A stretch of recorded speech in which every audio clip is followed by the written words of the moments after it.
Peace, family. Welcome to the Digital Loctician Podcast. This audio experience is a holistic approach to hair care and wellness along the lock journey. And I am your host, Jocelyn Renee. So grateful for your presence here tonight. I have an amazing guest that is here sharing her lock journey over 2 decades, more than 2 decades, actually.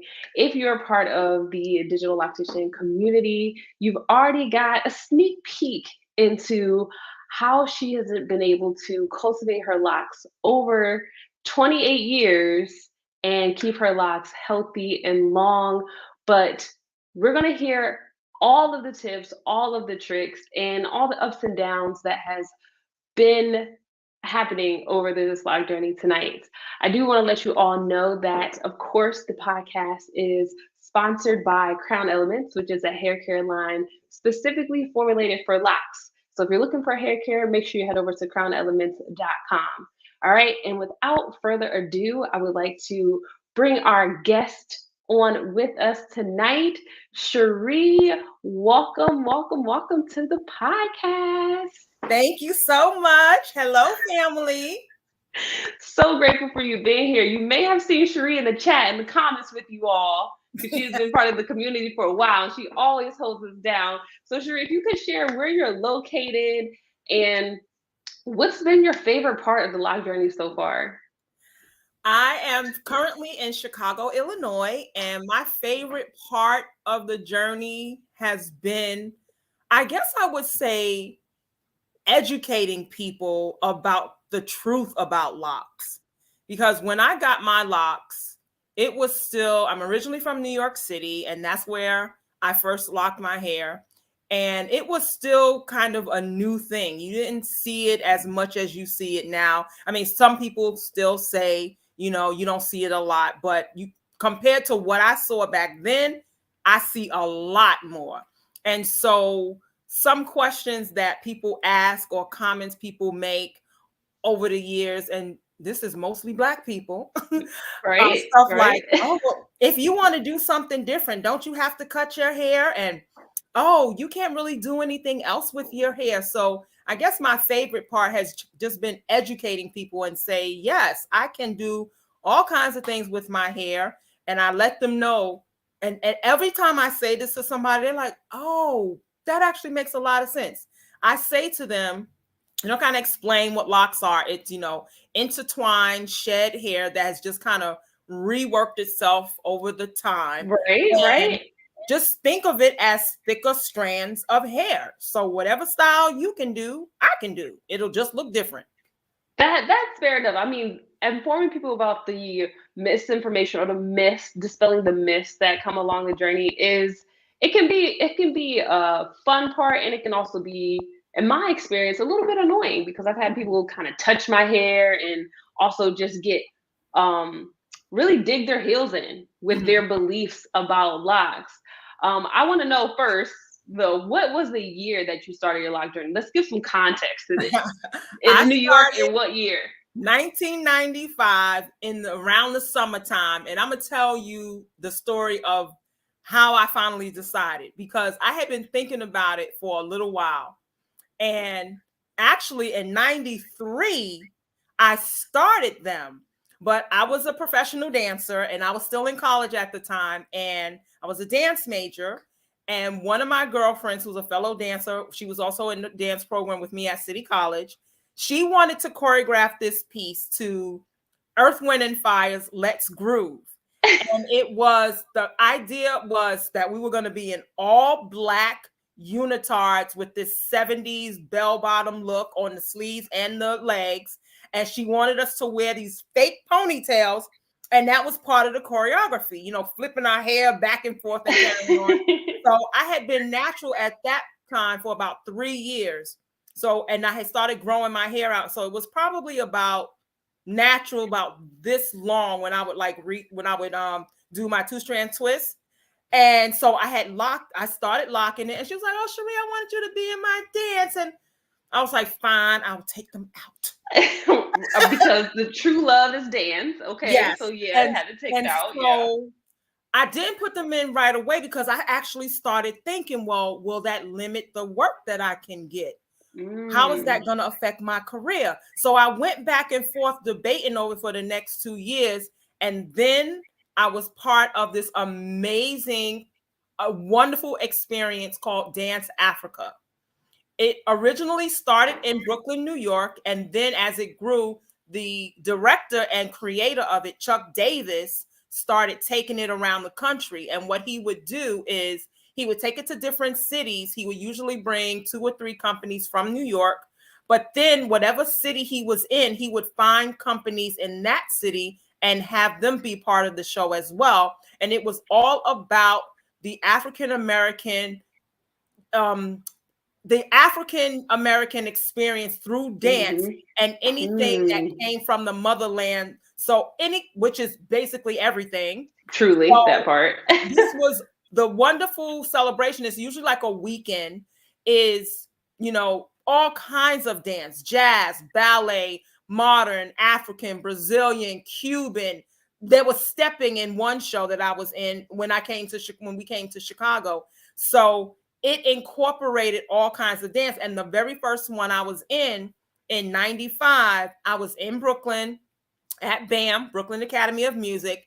And part of the celebration during the weekend is they have this like African marketplace. So people Okay. are selling all kinds of wonderful things: art, food, hair care items, perfumes, jewelry, everything.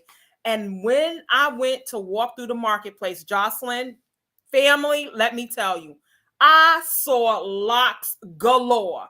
And I was like, Oh, older people, young people, yes, different colors, yes. different lengths. I was like, that's it. The I'm beauty, doing it. yes. You're like, I need to be a part of this. I Yes, don't care, dance or not. I am here. that's So it. you So started your locks. Did you fight? Did you feel like starting your lock journey, or did you experience rather starting your locks, having your locks, being a professional dancer, hindered your opportunities? no, it didn't actually. And I believe that's because I think for me, I took a different mindset approach to it because The next time you started. yes, the next time I Okay. started. Yeah. And because, being at Dance Africa, being in that environment where all of the focus for the most part was dance. And Yeah. although I saw, vendors and audience members participating with Locs, there were a few people in different companies that had Locs as well. And I also, as my career evolved, I got more and more interested in real substance, and especially dance that celebrated our heritage, Mm-hmm. celebrated, um, I would say more culture. So I was in a dance company called Roots of Brazil. And then I joined up with Forces of Nature. And in those spaces, you definitely had more acceptance of natural looks. And even still, and this was another thing that actually, it was an early seed that I didn't really catch on to until later. But there was a video that I was part of, which was so much fun. It was a how-to video for lambada. This was when lambada was all the craze, and I auditioned, got the part, and I had a flat top at the time. And I actually found out later on that my natural look was one of the things that pushed over Mm. for me getting the job. So again, like Yeah. I said, that was an early seed. And then I realized that there's room for all of us. And so I just enjoyed being able to dance and enjoy my natural self, because I was in classes in college. I was in a lot of these African American classes and African American history and world history. Black power, black power. Right. Girl, you so militant.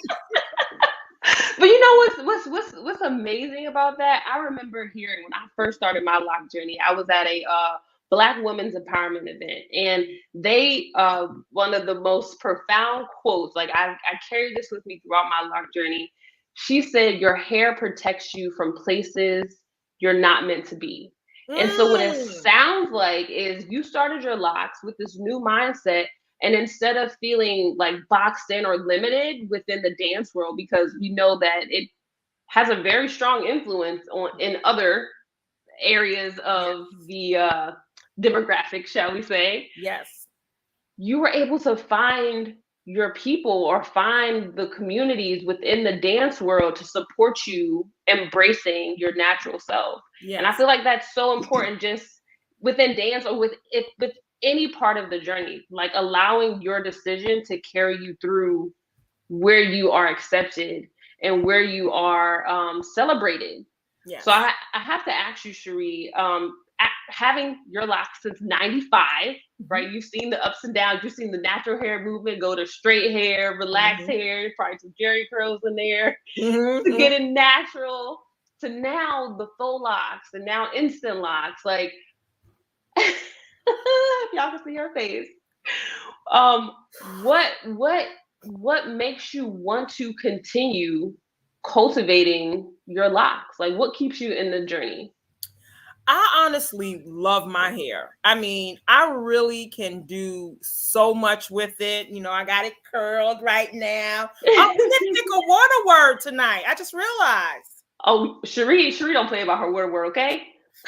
Cherie does not play about the water word. All right, so real quick, pause for the cause. Listen, got the water. Okay, yes. I'm almost done my gallon. The water word for tonight, it sounds like it's about to be dance, but what's the water word? Cherie, you picked the water word for tonight. Curls. Curls. Okay. So whenever you hear the word curls or somebody post it in the chat, make sure you take a sip of water. All right. Deal? Deal. All right. So you're loving your hair throughout this 28 years. Was there a point at any point throughout your journey that you did consider cutting it like completely off, starting over? I did. Maybe?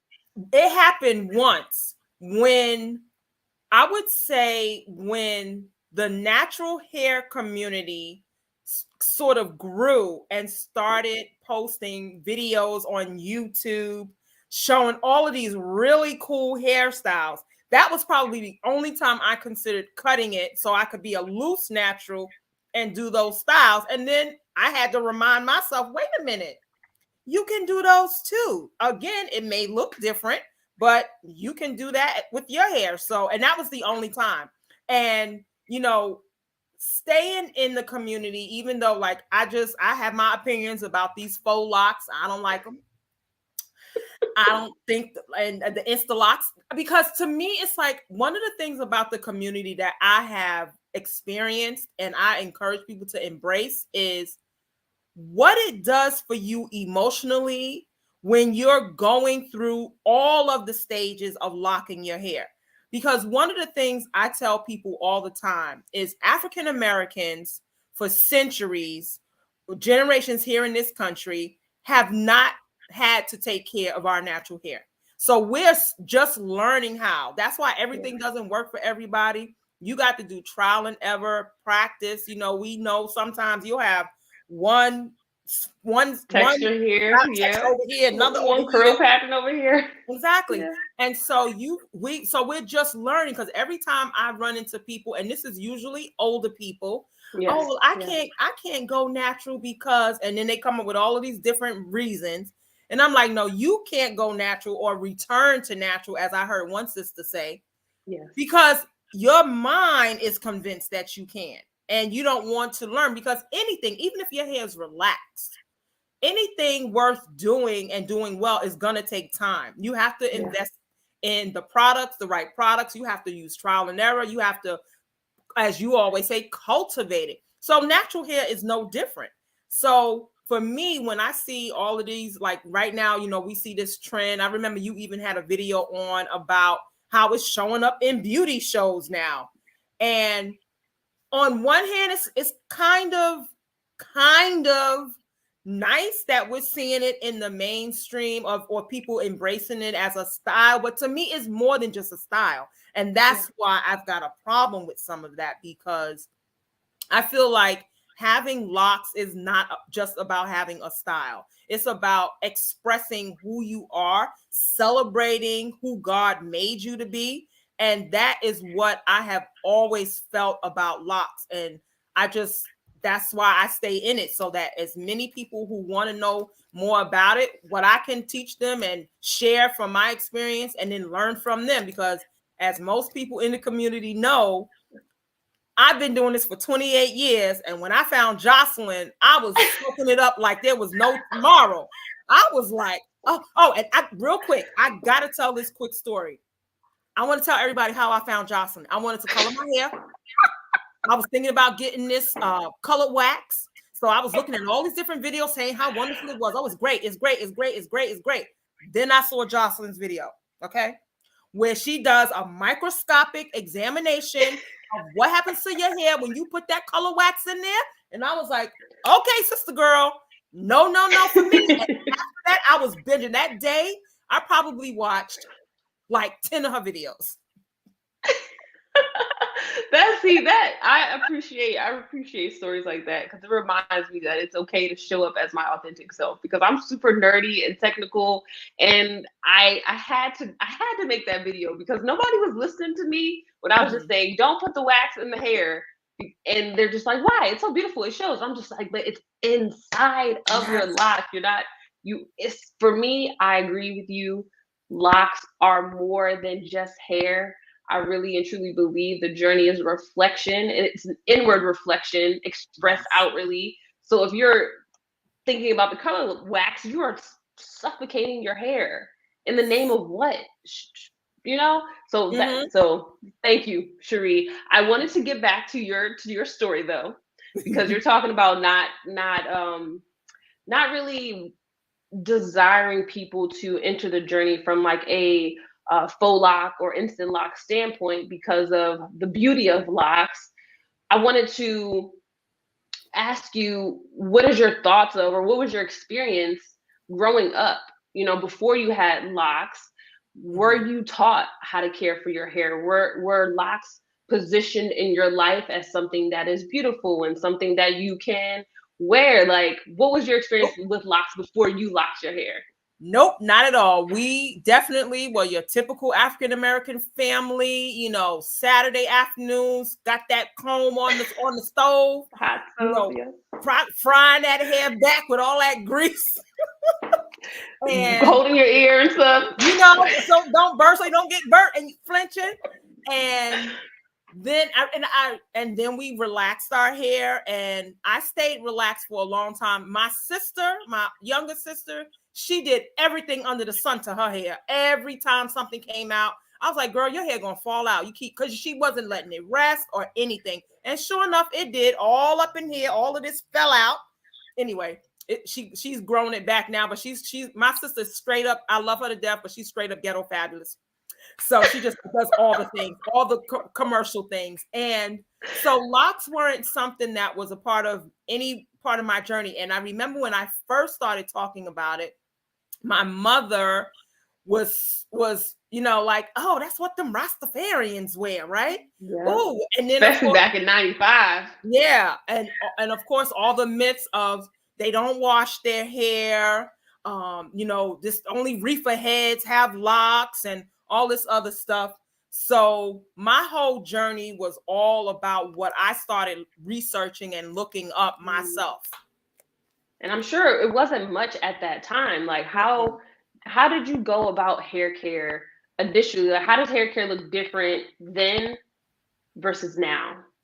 I would say back then it was, unfortunately, a lot of misinformation. There was some good stuff because I had started using a lot of holistic and natural products. I had first discovered shea butter, and I started using that. And as I was told back then, you can use it everywhere, all over. Now, this was when I was a loose natural. So, of course, it was okay for that. But I kept using it, not knowing, because I learned from you, not knowing that it's too heavy for the hair. And so I was using shea butter. I had stopped using lotion. I was using essential oils instead of perfume. And in some of the shops that I found in Manhattan, it was incense, natural oils, and black soap. So I was learning about all of this stuff from nature, from the motherland, that we could use holistically, and like apothecary type products and things like that. So but I didn't really, I think the only thing that I remember back then, as far as like washing my hair, there was no talk of like deep cleanses or detoxing or, what types of shampoo to use and things like that. So I really kind of just ran the gamut and used some of everything. I used black soap at one point.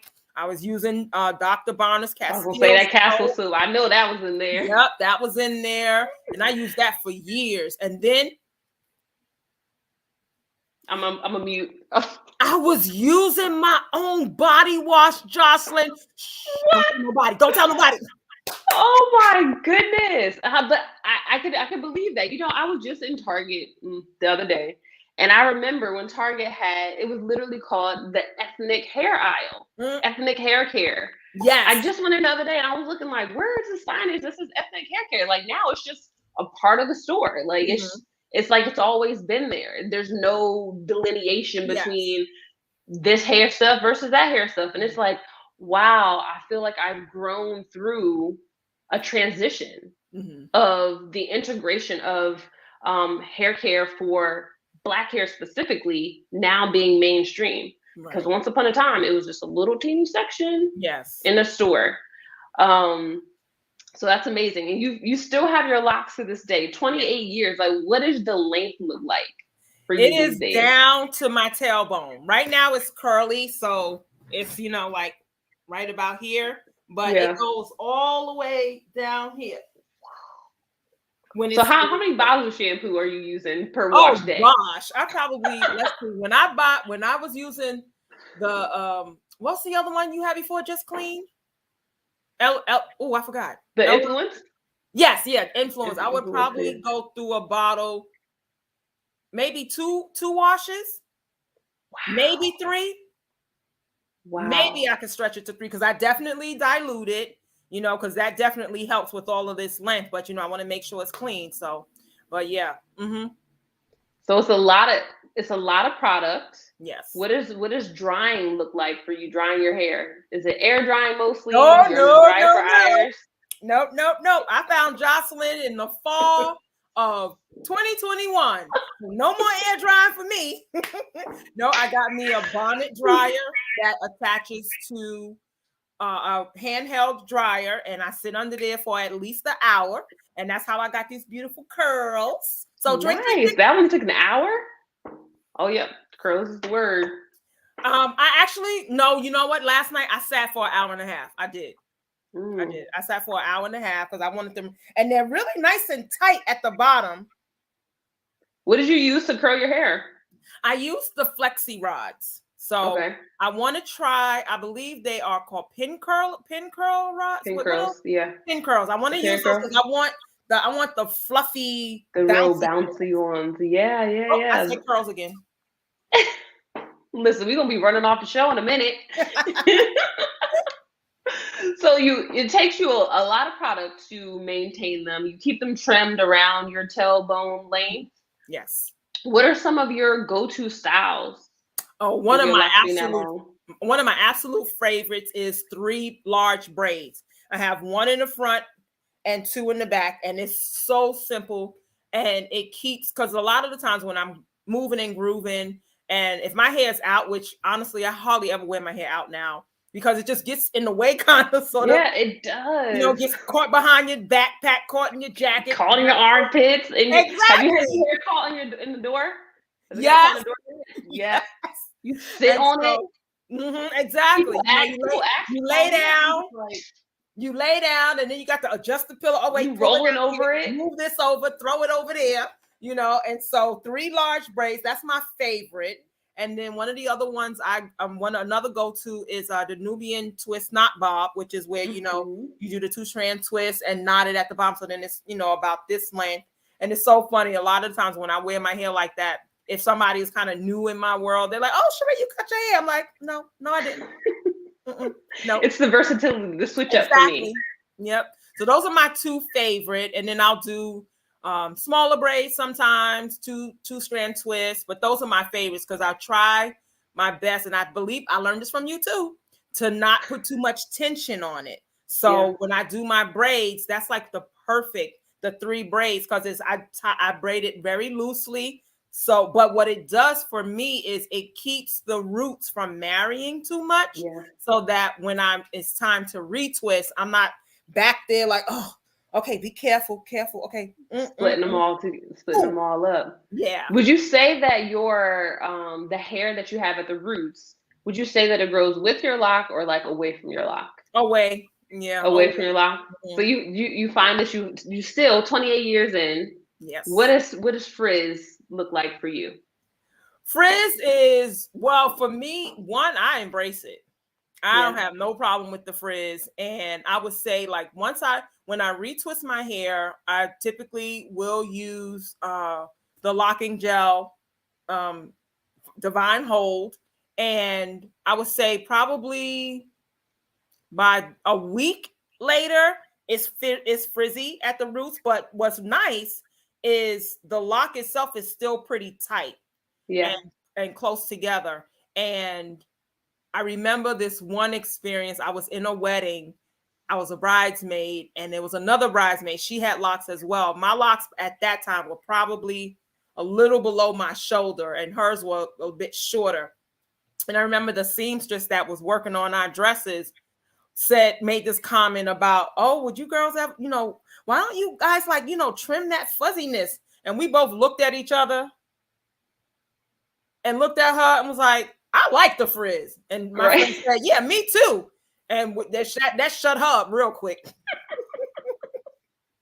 So I think it's interesting that there's a lot of discussion and complaints about frizz and like when will the frizz go away? Mm-hmm. And I feel like it is really important to acknowledge, like, you're 28 years into having locks and the frizz is still there. Yep.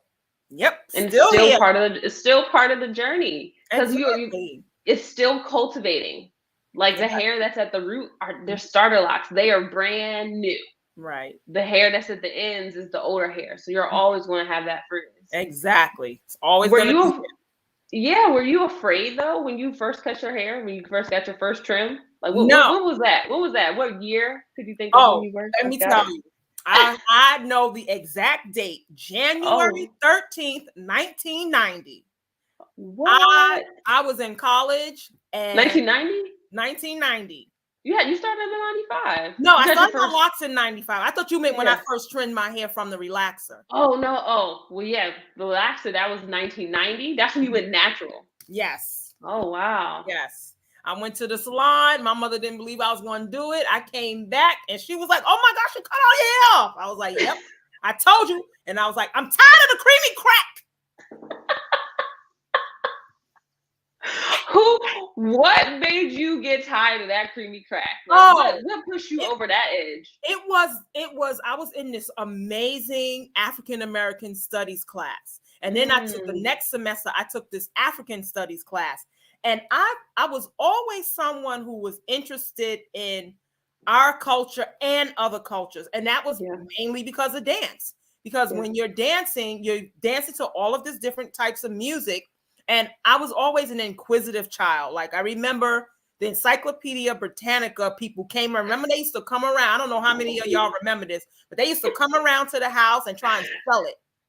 And I begged my mother to get it. And she was like, that's expensive. I was like, Mommy, I promise I will read it every day. And I really was. I was in those books all the time. And so in these classes, I was just learning more and more about our African-American history and our African history. And I just really wanted to show that the way God made me, I was proud of, and Black is beautiful and, Black power. And I was that is how the professors were. I tell you. Yes.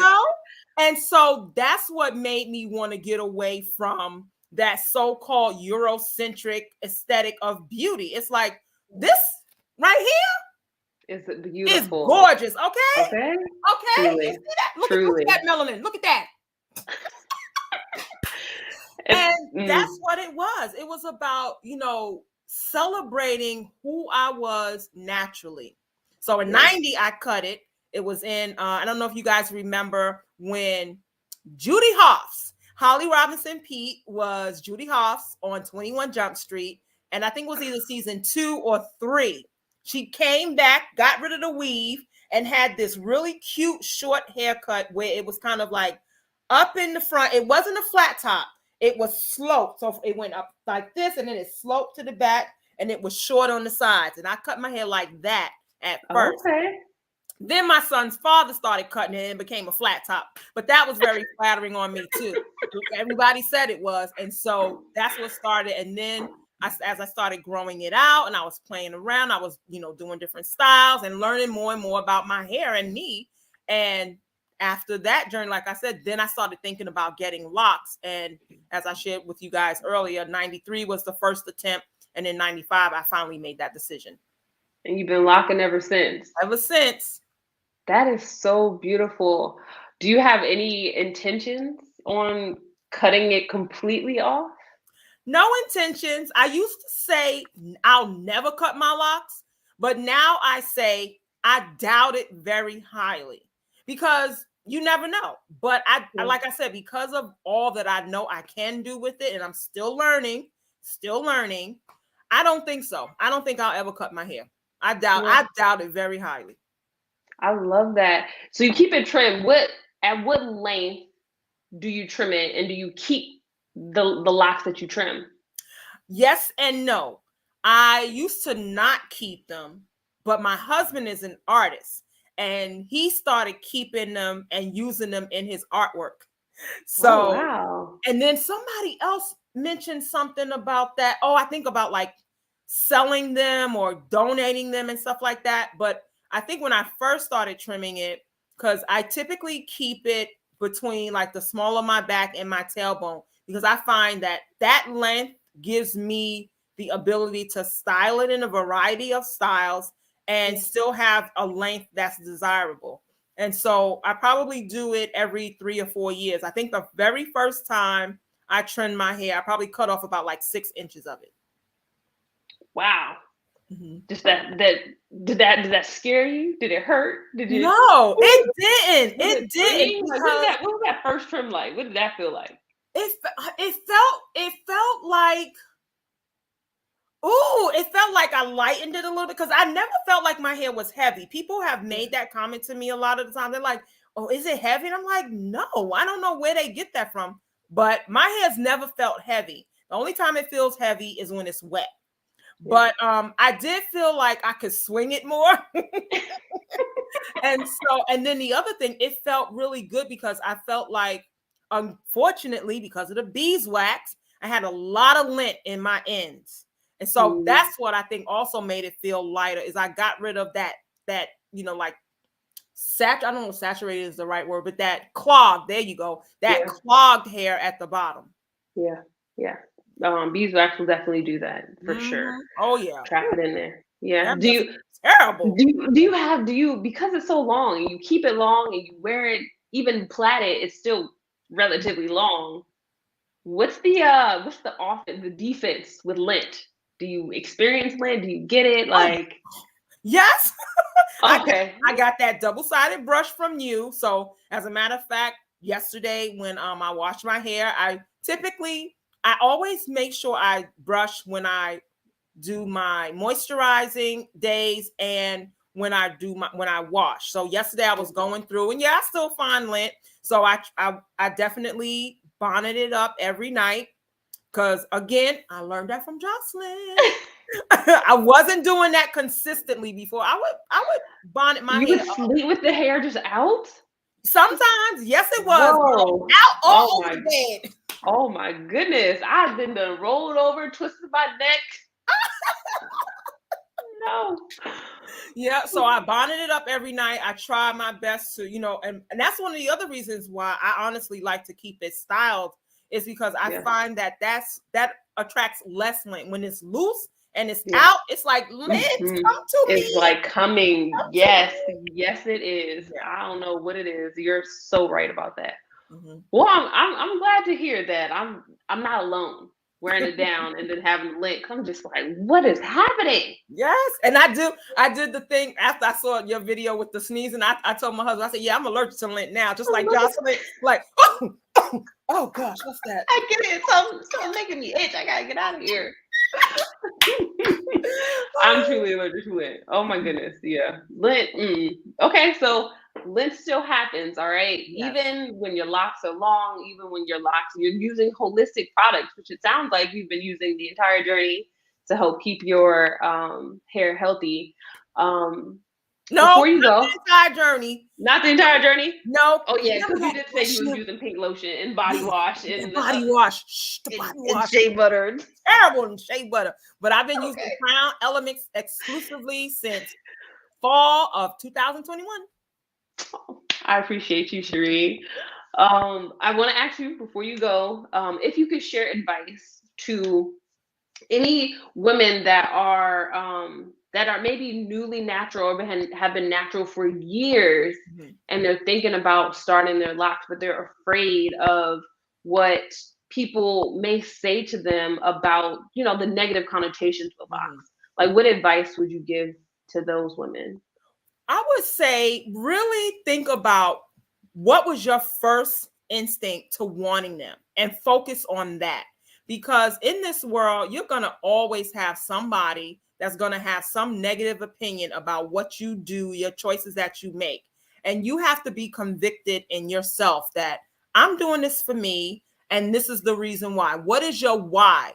If you're doing it just because you think it's cute, it's a cool style, then you might not stick with it. But if you have a strong sense of why you're doing it, that it's going to say something strong about you, go for it. And make sure you do your research, get a consultation. Don't forget that. That's important. Yeah, that's what I would say to them. Yeah. That's what I would say to them. Yeah, no, that is great advice. Oh, and the other thing real quick is definitely join a community like this where you have so much support, because that is definitely going to help you through those times that you may feel are rough. I never felt I had an ugly stage. I don't think there's such thing as an ugly stage, but again, we all have our own opinions. So when you have those down feelings, you have a community like this to support you. So those are the two pieces of advice I would give. I love that. Thank you so much, Cherie. Where can people stay connected with you and see more about your journey? Yes, you can stay connected to me. I have 2 personalities. No, I'm just kidding. I have 2 profiles though, because I have a nail business that I'm promoting called Naildom with a K, K-N-A-I-L-D-O-M. And I'm Naildom just about everywhere. Instagram, Facebook, TikTok, Snapchat. And I make press-on nails. Like so. Oh, those are beautiful. Thank you. And I do work in a nail salon here in Chicago, but I'm also trying to grow my own business. And so I'm nailed them everywhere. And then most of the time, my YouTube channel is a combo of both. So that's New York Cowgirl 22306. And in the parentheses, you'll see the word nailed them, because I want everybody to know me as Nailed Them, the realm of creative nail artistry for the natural nail enthusiast. Ooh, I love it. I love it. So you all go find and follow Cherie at Naildom on all social platforms. Yes. Google it on YouTube and it'll pop up. You'll see her page, all of her lock journey, all of the nail art that she creates. Cherie is truly inspirational. So I thank you so much for being a part of my community. Thank you for inviting me. Of course, always supporting, always showing love, always educating. Okay, like I truly, truly appreciate you, and I can't wait to have you back to see how long your locks get in the coming weeks and months, because they just keep growing. Thanks so much, Jocelyn. It was a pleasure. Likewise, I'll talk to you soon. And with that, thank you so much for tuning in to another episode of the Digital Loctician Podcast. As always, make sure you head over to crownelements.com to get all of your hair care needs met, and you can enter the code DLP, as in Digital Loctician Podcast, to get a little something from me to you along your journey. Make sure you're drinking your water, okay? We done said curls about 500 times on this episode, so your bottle should be almost done by now. And come back next Thursday at 8 p.m. for another live episode of the podcast. As always, I am wishing you peace, love, and good vibes. I will talk to you again soon.